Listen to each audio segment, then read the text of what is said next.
when Mel Gibson walked onto the set of Jimmy Kimmel Show. The mood was warm and expectant.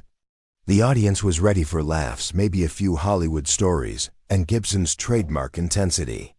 Jimmy Kimmel, with his sharp wit and easy charm, was set to guide the conversation. But when Gibson's eyes caught the small silver ring on Kimmel's finger, a quiet tribute to a lost friend, the air shifted. The tone deepened, the purpose sharpened. What started as a lively interview was about to become something sacred. In the next few minutes, Kimmel wouldn't be the one steering the questions. He'd be the one fighting tears, undone by words he never saw coming.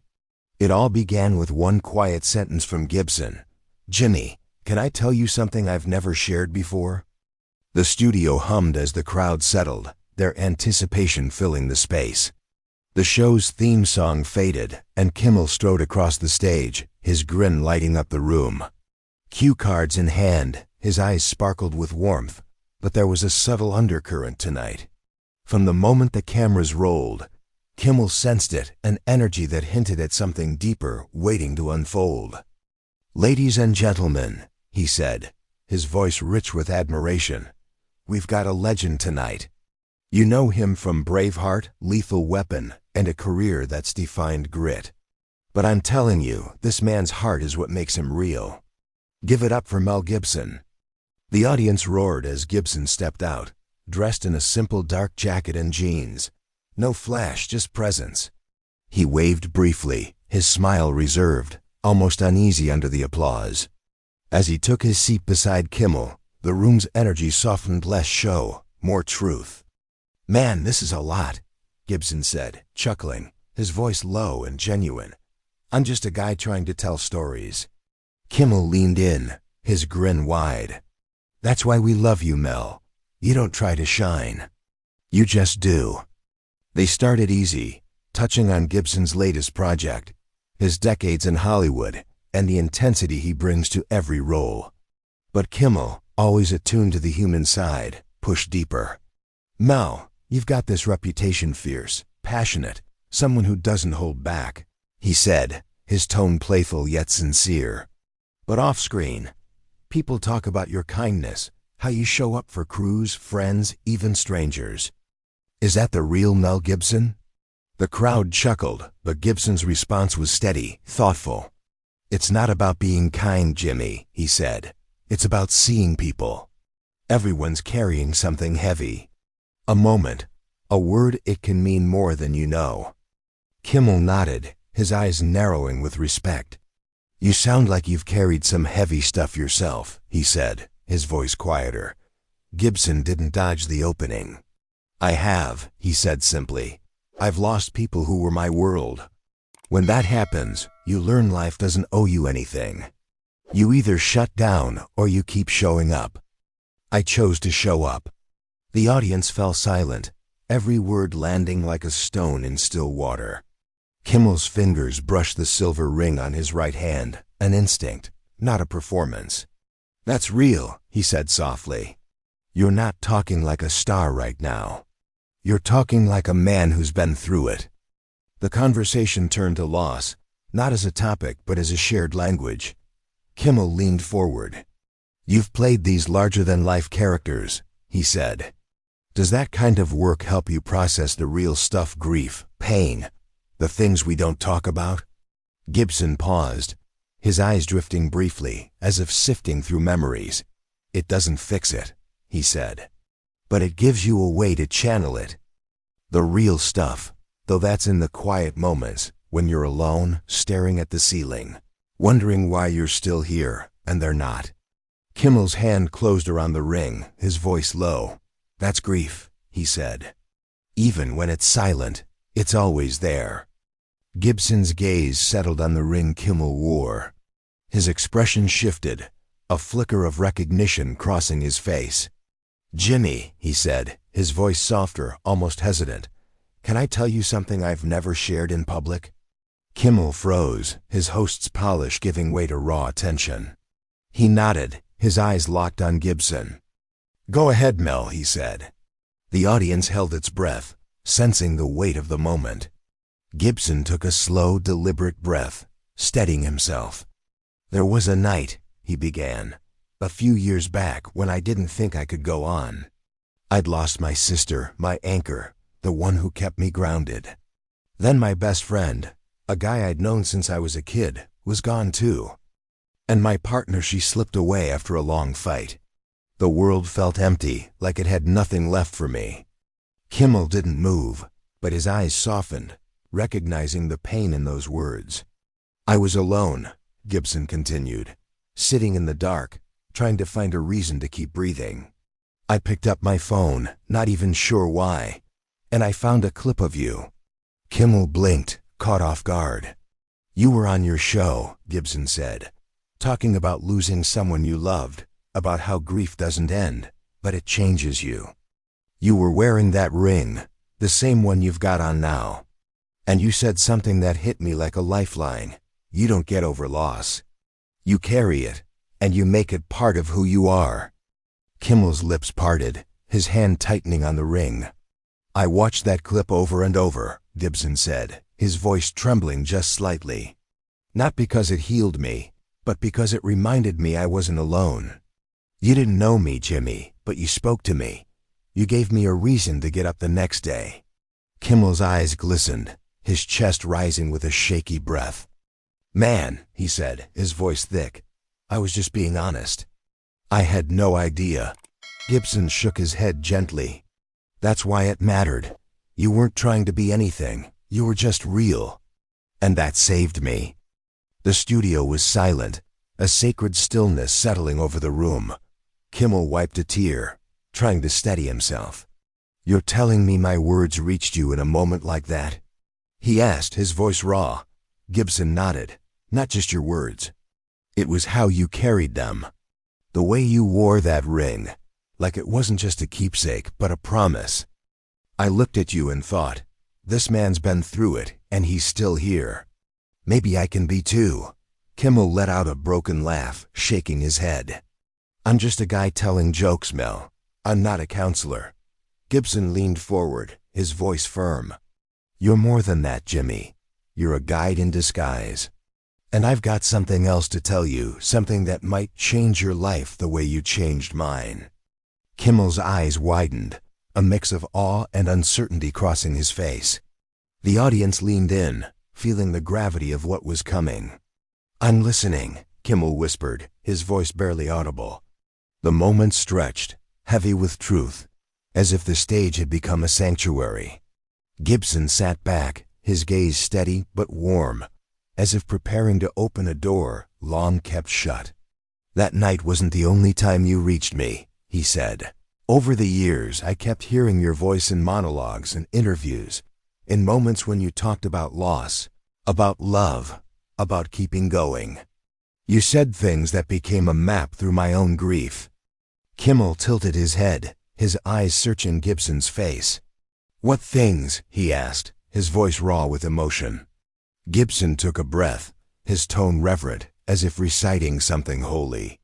"You said, grief doesn't make you weak. It makes you human. You said it's okay to miss someone forever, because that's how you honor them. You said the people we lose don't leave us. They live in what we do next." Kimmel's lips trembled, the memory of those words hitting him hard. He'd said them years ago, after losing a lifelong friend, pouring his heart out on air with no script, no plan. "I remember that," Kimmel said, his voice barely above a whisper. "I was broken when I said it. Didn't think anyone was really listening." Gibson shook his head. "I was listening. And I wasn't the only one. You were speaking to people you'll never meet, in places you'll never see. You were speaking to me, sitting in the dark, wondering if I could still be whole. And that ring you wore, it was like a signal, a reminder that loss isn't the end. It's part of the story." Kimmel's hand rested on the ring, his fingers tracing its edges. "You saw all that in a clip?" he asked, his voice thick with disbelief. Gibson nodded. "I saw a man who'd walked through pain and still carried light. You didn't just talk about grief, Jimmy. You lived it. And that gave me permission to keep going." Kimmel leaned back, his eyes wet, his chest heaving. "Man, I don't know what to say," he admitted. "I've spent my life trying to make people laugh, trying to get through my own losses. I didn't think I was doing anything special." Gibson's voice was steady but warm. "That's what makes it special. You weren't trying to be a savior. You were just being you. And because of that, you reached someone who was drowning. You reached me." The audience sat still, some wiping tears, others in quiet reverence. Kimmel looked out at them, then back at Gibson. "You're saying I helped you find a way through?" he asked. Gibson smiled faintly. "More than that. You reminded me that grief isn't something you escape. It's something you carry, and you make it mean something. Seeing you carry it, wearing that ring, speaking from your heart, that made me believe I could carry mine too." Kimmel closed his eyes for a moment, letting the words sink in. When he opened them, he looked at Gibson with a question. "You said you had something to tell me," he said, his voice soft but urgent. "Something that might change my life. What is it?" Gibson's expression grew serious, his eyes unwavering. "I've carried your words for years," he said. "And tonight I need to give them back to you because I think you've forgotten their power. You said, sometimes the people we lose are the ones who teach us how to live. You said your pain is your strength, that it's what connects you to others. You said the ring you wear isn't just a memory, it's a promise to keep going." Kimmel's breath caught, his hand tightening on the ring. "I said that," he whispered, the memory flooding back. Gibson nodded. "You did, and you were right. You've been teaching people how to live, Jimmy, without realizing it. You've been a light for people in grief, people like me. But I think you've doubted it. I think you've wondered if what you do matters, if your voice carries weight. I'm here to tell you it does. It carried me out of a place I didn't think I'd leave." Kimmel's head dropped, his shoulders shaking as tears spilled freely. The audience didn't move, their silence a kind of prayer. Gibson leaned forward, his voice gentle but firm. "You're not just a host, Jimmy. You're not just a comedian. You're a guide, whether you meant to be or not. That ring you wear, it's not just a symbol, it's a sign. And tonight, I need to tell you something I've held on to, something I believe was meant for you." Kimmel looked up, his eyes red, his face open. "What is it?" he asked, his voice trembling. Gibson took a deep breath, his words slow and deliberate. "You said, the people we lose don't leave us empty. They leave us with lessons, with love, with purpose. Jimmy, that's you. You're the one carrying those lessons, that love, that purpose. You didn't grow up with a roadmap for this. You lost people, friends, family, pieces of your heart, and you kept going. And God, or whatever you call it, saw your pain and said, 'This is the one I'll use.' You've been carrying their light, not in a church but on this stage, in moments when you thought you were just talking." Kimmel's lips parted, but no words came. He was undone, his hands covering his face for a moment. Gibson's voice softened, almost a whisper. "You've been a beacon, Jimmy, not because you're perfect, but because you're real. You've helped people carry their grief, not by preaching, but by showing up. And I need you to know that, because sometimes the ones carrying the light forget how bright it shines." Kimmel let out a sound-part laugh, part sob, part awe. "I was just trying to keep going," he said, his voice breaking. "Trying to make sense of my own losses." "That's why it worked," Gibson said. "Your pain is your power. You didn't have to be flawless, you just had to be honest." The studio felt different now, like a sanctuary, not a stage. The audience sat in reverent silence, some holding hands, others wiping tears. Kimmel looked at Gibson, his eyes searching. "You really believe that?" he asked. "That I'm doing something bigger, even with all my doubts?" Gibson nodded, his voice certain. "I know it, I'm proof. And so are they." He gestured toward the audience, their faces reflecting the weight of the moment. Kimmel leaned back, his hand still on the ring, his chest rising with slow breaths. "I've questioned it," he admitted. "I've wondered if I'm enough, if what I do makes a difference." Gibson's eyes didn't waver. "You are," he said. "You're doing more than you know. Every time you speak from your heart, every time you wear that ring, you're telling someone they're not alone. You're telling them their grief has a place. You did that for me, and I'm not the only one." The moment stretched, heavy with truth. Kimmel's gaze drifted to the audience, then back to Gibson. "You said you had something to tell me," he said again, his voice steadier now, but still raw. "Something that might change my life. Lay it on me, Mel." Gibson smiled faintly, his expression a mix of gratitude and resolve. "I've told you how you helped me," he said. "But I haven't told you why I'm here tonight. Years ago, when I watched that clip of you, I made a promise to myself. If I ever got the chance to meet you, I'd tell you what you did for me. But I'd also remind you of something you might have forgotten." Kimmel tilted his head, waiting. Gibson's voice grew quieter, but every word carried weight. "You said, your grief is your gift. It's what makes you see others. You said the people we lose teach us how to love better, to live better. Jimmy, you've been living that truth, but I think you've doubted your own impact. I'm here to tell you, don't. Your voice, your story, your heart, they're saving lives. They saved mine. And they're not done yet." Kimmel's eyes filled again, his hand gripping the ring like an anchor. "Man," he said, his voice cracking, "I don't even know how to take this." Gibson leaned forward, his tone gentle but urgent. "Take it as truth. You're not just making people laugh. You're helping them carry their pain. You're showing them that loss isn't the end, it's part of the journey. And that ring you wear, it's a reminder, not just for you, but for everyone watching. It says you're still here, and so are they." Kimmel let out a long breath, his shoulders shaking. The audience was still, their silence a kind of witness. Then, something unexpected happened. Kimmel stood, his body trembling not with weakness but with something deeper. He looked at Gibson, his eyes wet but alive. "I've had a lot of nights on this stage," he said, his voice raw. "But this is the greatest gift I've ever gotten." Gibson stood too, and without a word, they embraced not as host and guest, but as two men bound by shared pain and grace. The audience rose slowly, reverently, their silence louder than any cheer.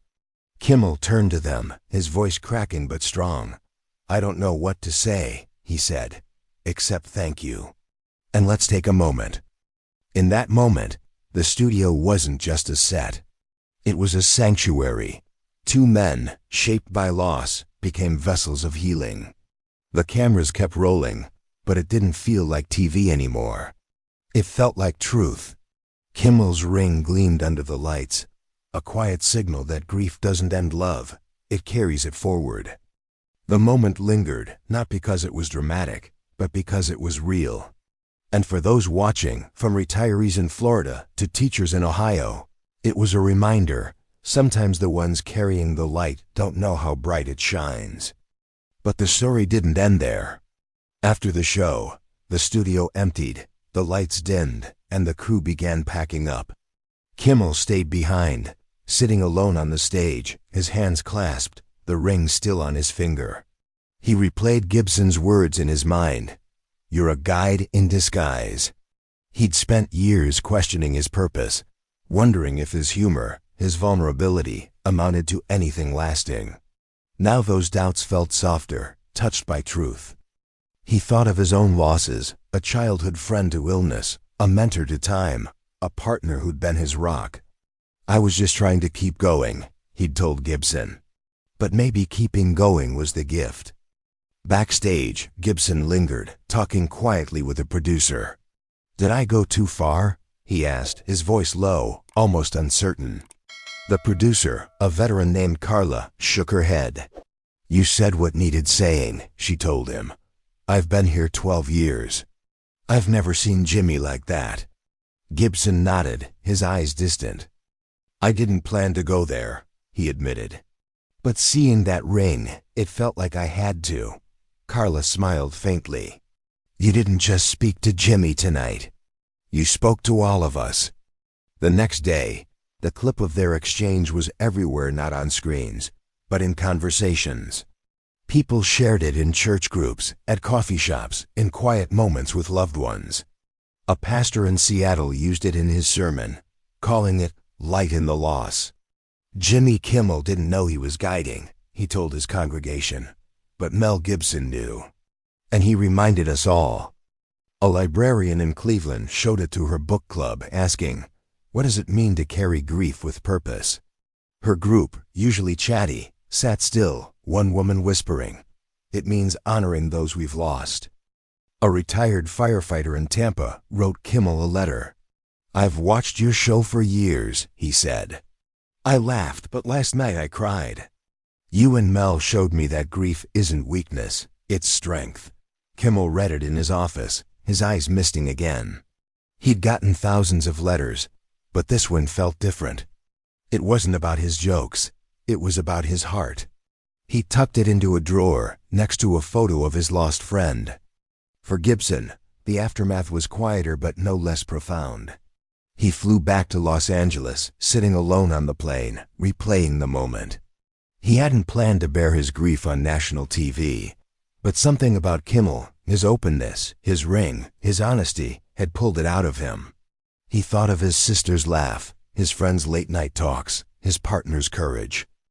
"Grief is silent," he'd told Kimmel, "but so is hope." And somehow, Kimmel's words had found him in that silence, years ago, and given him a reason to keep going. Weeks later, Kimmel invited Gibson to a small event in Chicago, not for TV, but for community, a gathering of grief support groups and local leaders. "I want you to talk to them," Kimmel told him over the phone. "Not as a star, but as you. They need to hear what you said to me." Gibson hesitated. "I'm no expert, Jimmy," he said. "I just told my truth." Kimmel laughed, his voice warm. "That's why they need you, man. Your truth is the lesson." Gibson agreed, and when he stood before the group, he didn't talk about films or fame. He talked about loss, about love, about the night Kimmel's words pulled him through. "You don't have to have answers to help someone," he told them. "You just have to show up." A widow named Ellen approached him after, her voice quiet. "I've been leading a grief group for years," she said, "but I've doubted if I'm helping. Hearing you and Jimmy, I understand now.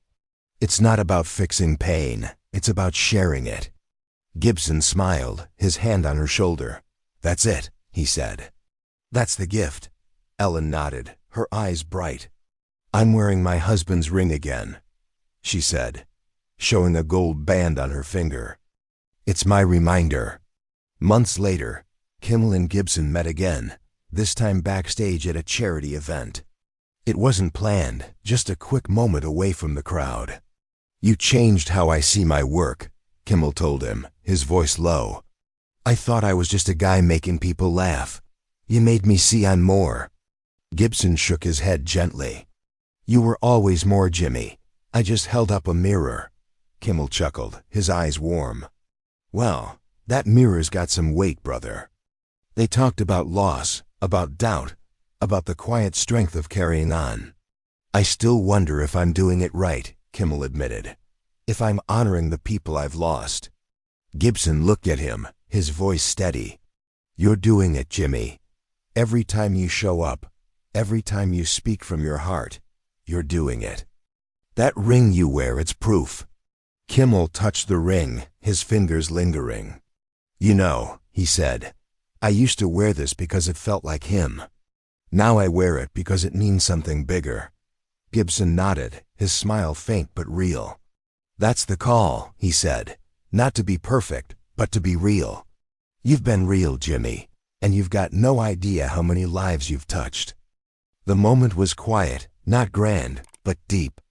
Two men, bound by shared grief, carrying their losses and their light.